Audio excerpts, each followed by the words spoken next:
ఒరేయ్, అదిగో స్కూల్ నుండి వచ్చినప్పటి నుంచి 10 సార్లు అడిగావు కదా, అదిగో మీ నాన్న వచ్చారు. అబ్బో, ఎన్నాళ్ళకి నేను వచ్చేసరికి హోంవర్క్ చేస్తున్నావు. డాడీ నీళ్ళు కావాలా? వద్దులేరా, ఇందాక తాగాను. నేనా ముద్దు బాగానే ఉంది కదా. స్నాక్స్ ఏమైనా కావాలా?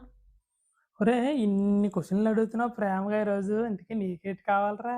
నాకు స్టడీ టేబుల్ కావాలి. ఒరే, అయితే నేను ఒక క్వశ్చన్ అడుగుతాను, దానికి కరెక్ట్ ఆన్సర్ చెప్తే నీకు స్టడీ టేబుల్ కొంటాను రా. ఓకేనా? స్టడీ టేబుల్ ఎందుకు వాడతారు? ఆప్షన్ ఏ స్టైల్ కొట్టడానికి, ఆప్షన్ బి ఆడుకోవడానికి, ఆప్షన్ సి చదువుకోవడానికి.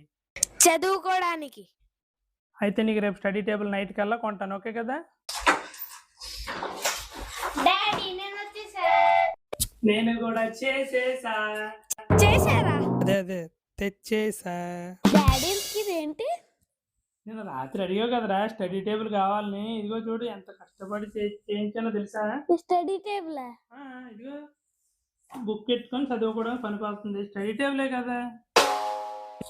దీన్ని ఎవరు తయారు చేశారు కానీ షేక్ హ్యాండ్ ఇవ్వాలనిపిస్తుంది. మరి ఇవ్వి, ఇంకెందుకు లేటు?